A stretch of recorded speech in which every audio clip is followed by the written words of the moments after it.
అడగలనా రాను బాబు షాపు పోతా షాపు పోతానా జస్ట్ ఇప్పుడేనా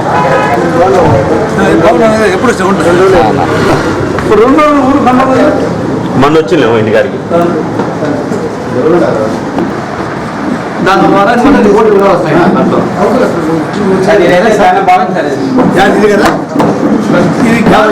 కాన్సెప్ట్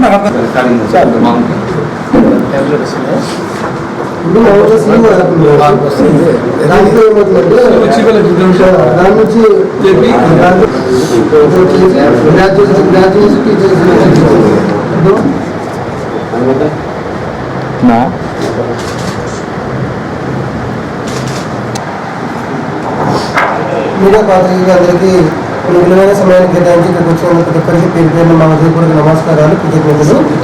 మా పేరు ప్రతాప్ రెడ్డి. మేము బెంగళూరులో సాఫ్ట్వేర్ ఎంప్లాయీస్. మేమంతా బెంగళూరు వైఎస్ఆర్సీపీ ఐటీ రింగ్ నాయకులు, సభ్యులము.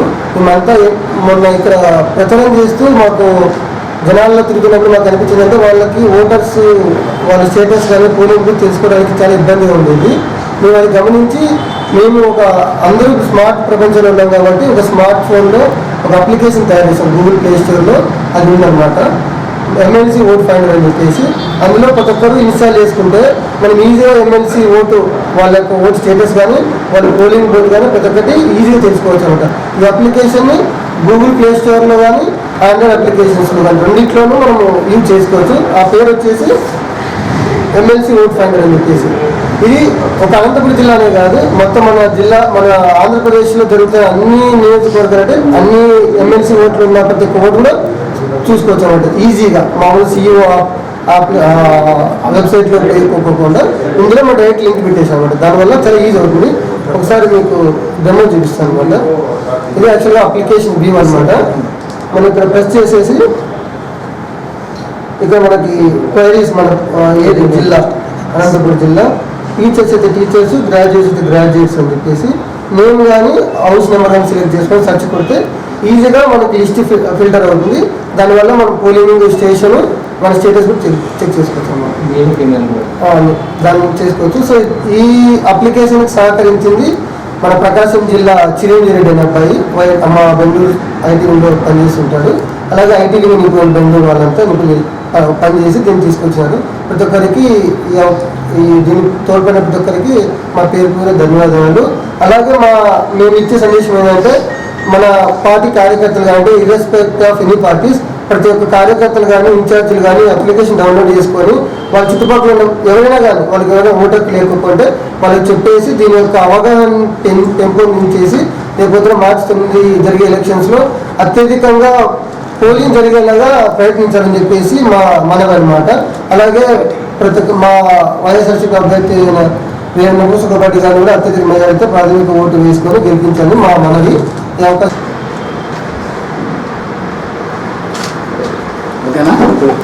ఎలక్షన్స్ మార్చి 9వ తారీఖున ప్రభుత్వం నిర్ణయించింది, ఎలక్షన్ కమిషన్.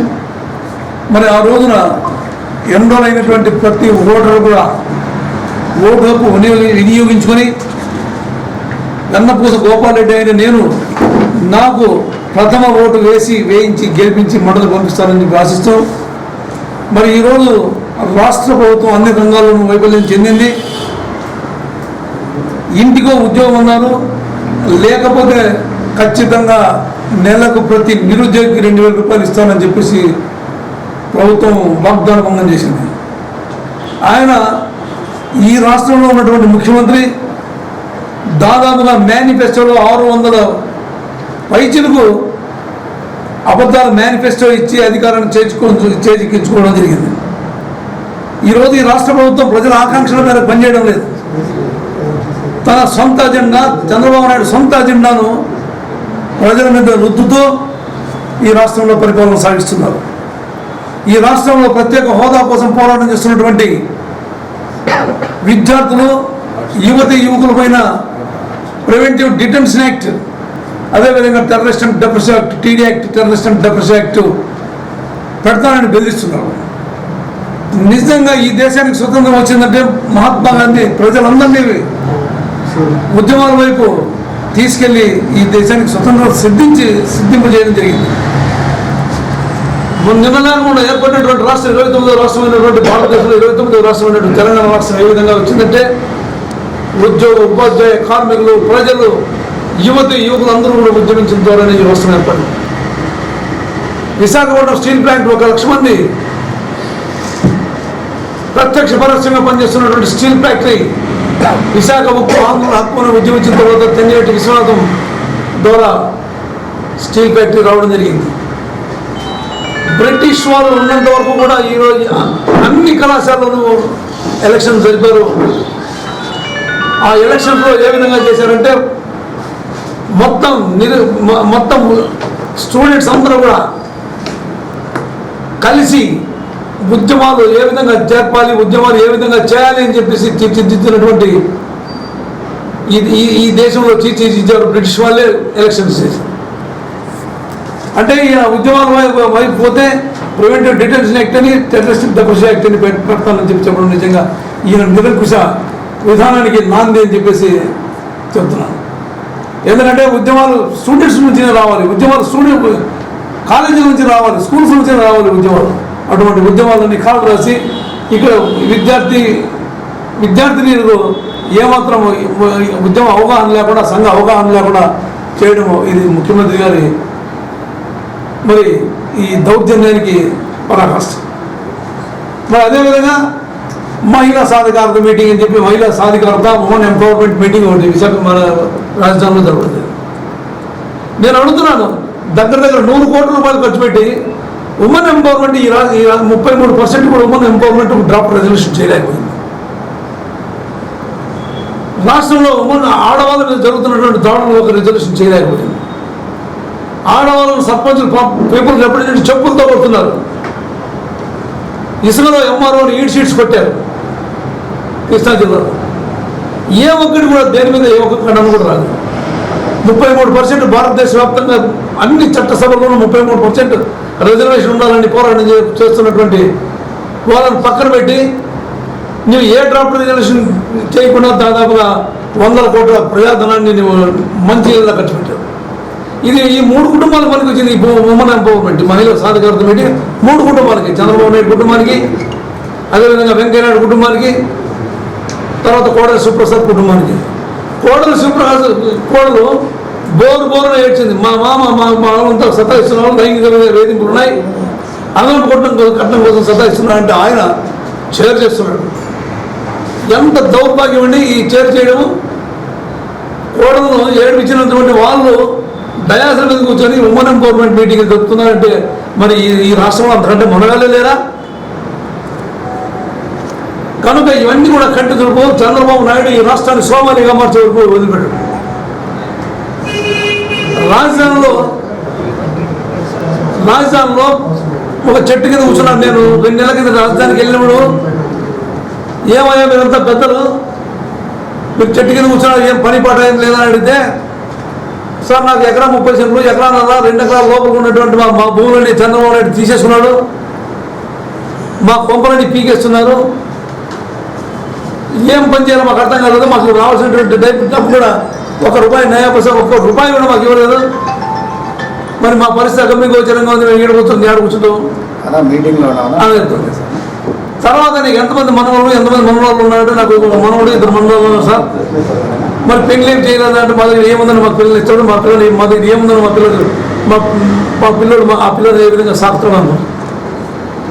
అంటే మా ఇంటికి పిల్లలు ఇస్తే మా దగ్గర ఏముందని సాగుతాము, మరి మీ పిల్లలు తీసుకొని మేము ఏం చేసుకోవాలో మీ దగ్గర ఏముందని నువ్వు ఇస్తావు, నువ్వు కలిసి పెళ్లి చేసే పరిస్థితుల్లో కూడా లేవు. ఇట్లా మొత్తం సర్వనాశనం అయిపోయింది ఈ రాష్ట్రం. మరి చంద్రబాబు నాయుడు దావోస్ని ఇంటికి పిలిపిస్తాము, దావోస్ ఇంటికి రప్పిస్తాము. ఏం దావోస్ ఆన్ వీల్స్? దావోస్ ఏమన్నా రథమా లాక్కొచ్చాను ట్రాక్ పెట్టి. ఎంత సులభంగా అబద్ధాలు చెప్తానంటే దావోస్ ఇక్కడికి వస్తుంది, ఏంటి కోసం దావోస్ ఈడే సంఘటనకు వస్తాడు. దావోస్ ఇటు వచ్చి ఏం చేస్తారు, దావోస్ వచ్చే సంఘటన మనతో వస్తారు. తర్వాత దావోస్ అంటే దేవుడు. అయ్యా అనంతపురం జిల్లాలో ఉన్నటువంటి లేబర్ అంతా కేరళకు పోతున్నారు, కర్ణాటకకు బెంగళూరు పోతున్నారు అంటే వచ్చే సంవత్సరం వాళ్ళంతా ఈ పక్క వస్తారంట, బెంగళూరు ఈ పక్క వస్తారంట, కేరళ నుంచి ఈ పక్క వస్తారంట. అసలు వినడానికి ఎంత అసహ్యంగా ఉంటుందంటే ఆ అసహ్యాన్ని కూడా ఆయన చాలా ఉత్సాహంగా చెప్తున్నాడు. దావో సీటుకు వచ్చేది కర్ణాటక బెంగళూరు కూలీ పనికి వచ్చేది ఇది జరిగేది. ఆ విధంగా మొత్తం అబద్ధాలు చెప్పి చెప్పి చెప్పి ప్రజలు విసిగించుకుంటారు. రైతులు రుణమాఫీ వాళ్ళు కడతామంటే వద్దున్నారు, బ్యాంకులో ఎందుకు కడతామే వద్దు, మేము రుణమాఫీ చేస్తామని చెప్పి రైతులు అప్పులు కడతాము, కొత్త గొప్ప కట్టుకుంటామని చెప్పి పోయిన వాళ్ళు వెనక్కి పంపించారు. గోల్డ్ లోన్స్ కట్టేటోళ్ళు వద్దన్నారు, నో మీరు కట్టదు, మేము మాఫీ చేస్తాం. తర్వాత డోక్రా రుణాలు కడతామంటే కూడా వద్దన్నారు, చిన్న చిన్న వ్యాపారాలు గమ్ వ్యాపారం చేసుకునే వాళ్ళు కడతామంటే కూడా వద్దన్నారు. వీవర్స్ ఈరోజు వీవర్స్ మొత్తం ఆత్మహత్యలకు రెడీ అయ్యారు. వాళ్ళ బ్యాంక్ రుణాలని మాఫీ చేస్తున్నారు, కొంత స్థామతని కట్టుకుంటే వాళ్ళు ఉంటుంది. ఇంటికో ఉద్యోగం ఉన్నావు, అబద్ధాలు చెప్పడానికి అంతే లేదా? లేని పక్షంలో 2,000 రూపాయలు నిరుద్యోగ వృత్తి ఇస్తానన్నావు. ఏమైనా 2,000 రూపాయల ఉద్యోగం నిన్న జగన్మోహన్ రెడ్డి గారు లెటర్ రాశారు. నీవు 33 నెలల అధికారం అనుభవించావు, ఇప్పుడు 33 నెలలు అయింది, 66,000 రూపాయలు ప్రతి గ్రాడ్యుయేట్ ప్రతి నిరుద్యోగికి 66,000 రూపాయలు ఇవ్వాలని చెప్పి భాగ్యమండలి అని చెప్పారు. ఇంటికి ఉద్యోగం మేము ఆనాడు చెప్పాము, ఇంటికో ఉద్యోగం చంద్రబాబు నాయుడు ఏదో ఎవరు వచ్చినా కూడా ఇంటికో ఉద్యోగం వచ్చే సమస్య లేదు.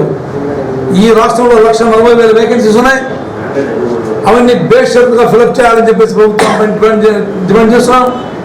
ప్రజల్లో అసంతృప్తి, ఉద్యోగ ఉపాధ్యాయ కార్మికుల అసంతృప్తి, మరి నిరుద్యోగ యువకులు అందరూ కూడా అసంతృప్తి ఉంది. ఎప్పుడోసారి పెళ్ళుకి ఈ ప్రభుత్వాన్ని బంగాళాఖాతంలో వేసే ప్రసక్తి, బంగాళాఖాతంలో వేస్తే మళ్ళీ నువ్వు ఏలూరు కృష్ణ ఆ ప్రాంతాల్లో మళ్ళీ ఈదుకొని గట్లెక్కే అవకాశం ఉంది, కనుక అరేబియన్ సీలో పారేసే అవకాశం ఉంది. ఇప్పటికైనా మించిపోయింది ఏం లేదు, నువ్వు అబద్ధాలు మానేసి నిజ జీవితంలో రా. అంతేగాని నువ్వు పొద్దున్న లేస్తే అబద్ధాలు చెప్పి చెప్పి చెప్పి అంత విసిగిపోయినా. నిన్న రాశారు, నిన్న సాక్షిపేపర్లో రాశారు, 590 మందికి కుష్ఠరోగం, 590 మందికి చిన్నపిల్లలకు కుష్ఠరోగం వచ్చిందంటే అసలు ఈ రాష్ట్రంలో విద్య ఉందే?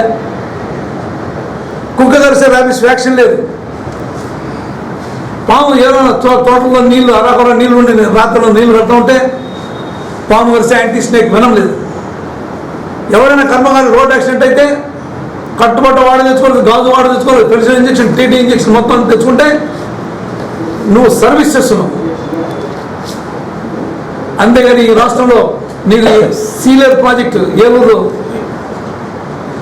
కానీ తర్వాత విశాఖపట్నం ఏజెన్సీస్లో ఎవరికైనా మలేరియా వ్యాధి కానీ, తర్వాత విష జ్వరాలు కానీ, టైఫాయిడ్ కానీ, డెంగీ కానీ ఎవరికైనా వస్తే అసలు ఆ పేషెంట్ను కిందికి తీసుకోవాలంటే, ఆ ప్రాంతం నుంచి కిందికి తీసుకోవాలంటే 500 రూపాయలు కూలి ఇస్తే తప్ప ఆ పేషెంట్ కిందికి తేలేదు. ఎందుకంటే మంచాన్ని ఉల్టా వేసుకొని మంచంలో పండించుకొని తీసుకొని రావాలి. అభివృద్ధి అని చెప్తారు, అభివృద్ధి రంకెలేస్తున్నాడు. ఎక్కడ నీ అభివృద్ధి? సీలర్ ప్రాజెక్టు చూపిస్తాం. హాస్పిటల్లో ఎలకలు చచ్చిపోతే ఆయన ఆరోగ్య మంత్రి ఏమన్నాడు సార్, ఈ కామన్ ఫినామినా అన్నాడు. అంటే మామూలుగా రొటీన్గా జరిగేట, అంటే మన ఇళ్ళలో రొటీనా ఎలకలు పిల్లలు కట్టడం? ఎంత నిశ్చిత అబద్ధాలు చెప్తున్నారంటే నిజంగా ఈ రాష్ట్రంలో ప్రజలను పరిపాలించాలి. ప్రభుత్వము ప్రజా సంక్షేమం ఉండాలి. ప్రజా రంజకంగా పరిపాలిస్తానని చెప్పి 1,60,000 ఓట్లతో గెలిచి ఈరోజు మహిళా ఎంపవర్మెంట్ మీటింగ్ రోజాను ఎవడో పెద్దమన్నాడు? రోజాను ఎవరు పెద్దమన్నారు? నేను మీటింగ్ పిలిచిపోయిన బండిపోయినా మిమ్మల్ని కాళ్ళవేళ పడిందా? పిలిచారు, మీటింగ్ పిలిచిన తర్వాత పోలీసులు అరెస్ట్ చేసి న్యాయంగా అయితే ఎక్కడో ఒక చోట పెట్టాలి. అన్ని జిల్లాలు తిప్పిన హైదరాబాద్ వదిలేస్తావా? నీ ఆడికి క్వశ్చన్ చేసేవాడు లేడుగా, అరెస్ట్ చెయ్యి. నువ్వు చేయాలని కూడా చేస్తావు. చేసి నువ్వు మన హైదరాబాద్ విజయవాడ నుంచి మొత్తం అంతా అన్ని ఏరియాలు తిప్పి నువ్వు మణికొండలో వదిలిపెడతావు. అసలు ఎవరు చెప్పండి నీకు? కనుక ఈ రాష్ట్రంలో బకాసుల పాలన ఉంది. ఉద్యమాలు చేస్తానని నేను అరెస్ట్ చేస్తూ ఉంటాడు. బకాసుడు మహాభారతంలో బకాసుడు ఊళ్ళో మీద పడి మనుషులు పీక తింటామంటే, ఒరే నాయన నీకు నమస్కారం పెడతాం, నువ్వు ఆ విధంగా చేయకు, ఒడంబడిపోతాం, 2 దున్నపోదు, బండి అన్నమో మనిషిని అప్పడంగా పంపిస్తాం, అని చెప్పిన తర్వాత పక్క శాంతించే రోజు ఒక మనిషి 2 దున్నపోతులు ఒక బండి అన్నమో పంపించారు. ఆ విధంగా ఈ రాష్ట్రంలో కేసులు ప్రతి ఒక్కరి మీద కేసు పెడతాను. నువ్వు మండలంలో లిస్ట్ నీకు మండలంలో ఎంతమంది కావాలో చెప్పు, అంతమంది మేము ప్రొడ్యూస్ చేస్తాం కేసు పెట్టి. అప్పుడు కానీ ఇది నేర ఆంధ్రప్రదేశ్ కాదు. నువ్వు కేసులు పెట్టి ఏదో దెబ్బలు తలుచుకుంటావు, కేసులు ఎక్కువైనట్ల నీ కుంపలు మునుగుతాయి. ఎవరో టెర్రరిస్ట్ అండ్ డిప్రెషన్ యాక్ట్ ఎవరి మీద పడతాం? అభివృద్ధి నిరోధక శక్తులు ప్రభుత్వ ప్రైవేట్ ఆస్తులను ధ్వంసం చేశారు. వాళ్ళ మీద టెర్రరిస్టుల మీద పెట్టే యాక్ట్లు మీరు ఈరోజు నిరుద్యోగ యువకుల మీద ఎవరైతే ప్రత్యేక హోదా కోసం పోరాటం చేస్తున్న వాళ్ళు, రైల్వే డివిజన్ కోసం పోరాటం చేస్తున్న వాళ్ళు, కడప ఉక్కు ఫ్యాక్టరీకి కావాలని నిరోధించే వాళ్ళందరూ నేను ఈ యాక్ట్ని అరెస్ట్ చేస్తానంటే ఎవరైనా హర్షిస్తాడా? ఈ దేశంలో లాయర్లు చాలామంది ఉన్నారు. వాళ్ళు నిస్వార్థంగా ముందుకు వచ్చి మిమ్మల్ని మీ అరెస్టులు మా అరెస్టులు తీసుకొని మిమ్మల్ని ఎక్కడెక్కడ అరెస్ట్ చేస్తారు. అంతేగాని నువ్వు అన్ని రోజు అబద్ధాలు చెప్తూ మొత్తం అబద్ధాలతోనే నీ రాష్ట్రంలో నువ్వు ఈ రాష్ట్రంలో మనం చేస్తున్నావు ఫ్రెండ్స్. కనుక నాకు నేను రాయలసీమ వెస్ట్ గ్రాడ్యుయేట్ కాన్స్టిట్యూన్సీ నుంచి ఎమ్మెల్సీ క్యాండిడేట్గా పోటీ చేస్తున్నాను. మార్చి 9వ తారీఖు ఎలక్షన్స్. నేను పట్టభద్రులను అడిగేది ఒకటే, నాకు మొదటి ఓటు వేయించి దీవించి మండలికి పంపిస్తే మీ సమస్యలు నాతో సమస్యలు తీసుకొని నేను ఆంధ్రప్రదేశ్ రాష్ట్ర ఎన్జిఓ సంఘ అధ్యక్షుడుగా బ్రహ్మాండమైన సేవలు అందించి ఈరోజు తీసుకున్నటువంటి పిఆర్సీ కూడా లాస్ట్ పిఆర్సీ కిరణ్ కుమార్ రెడ్డి గారితో ఘర్షణ పడి నేను ఈ పిఆర్సీ ఇప్పించాను. ఈ పిఆర్సీని అమలుపరచడంలో మాత్రం ఘోరంగా విఫలమైంది మరి అని మనవి చేసుకుంటూ మరి మరొకసారి నాకు ఓటు వేయించి నన్ను మండలం పంపిస్తానని చెప్పి ఆశిస్తూ తెలుసుకుంటాను ఫ్రెండ్స్. ఈ డౌట్ వస్తే 600 అబద్ధాలు మాత్రం చెప్పండి. ఈ రోజుకి 750 అబద్ధాలని. ఆ అబద్ధాలు ఇవి ఒకటి బ్యాగులు ల్యాప్టాప్లు ఆల్రెడీ కానీ ఉంది. అబద్ధం కాదు అంటాడు, పంచుతా అనేది వాస్తవం, అబద్ధం కాదు అంటాడు. వాళ్ళు పంచుతున్నారని మీరు కూడా పంచడం మొదలు పెట్టాలని సమస్య లేదు, మేము పంచే సమస్య లేదు. చెప్పండి. దీని మీద మాట్లాడా మీరు ఎవరు క్వశ్చన్ సార్ క్వశ్చన్ సార్ చెప్పారు సార్ వాళ్ళు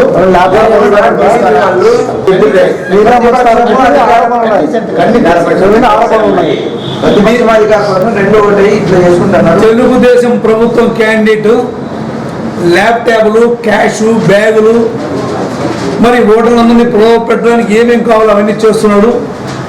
మేము వైఎస్ఆర్ కాంగ్రెస్ పార్టీ తరఫున పోటీ చేస్తున్నాం. నా పేరు వెన్నపూస గోపాల్ రెడ్డి. మేము ఓటర్లు ఎటువంటి ప్రలోభాలను కల్పించలేదు, ప్రలోభ పెట్టలేదు. మేము ఇన్ ఫ్యూచర్లో కూడా ఇప్పుడు ఎప్పుడు ఆ పని చేయించే సమస్య లేదు. కనుక ఈ రాష్ట్రంలో నిరుద్యోగ సమస్య చాలా ఎక్కువగా ఉంది. రాష్ట్రంలో ఉన్నటువంటి 1,40,000 వేకెన్సీస్ను బేసర్తిగా ఫిలప్ చేయాలని చెప్పి ప్రభుత్వాన్ని నిలదీస్తాం. అదేవిధంగా కడపలో ఉక్కు ఫ్యాక్టరీ కావాలని, రాయలసీమకు ప్రతిపత్తి కోసం కూడా పోరాటం చేస్తాం. అదేవిధంగా ప్రత్యేక హోదా కోసం, రైల్వే డివిజన్ కోసం, రైల్వే ఇంకా కూడా అనేక సమస్యలు ఆ సమస్యలన్నింటి పట్ల మరి పోరాటం చేస్తాం. మరి రాష్ట్రంలో ఒక దుష్ట పాలన జరుగుతుంది. ఆ దుష్ట పాలన అంతమొందించేకి ఏమేమి కృషి చేయాలో అన్నీ కూడా కృషి చేస్తామని చెప్పేసి మీకు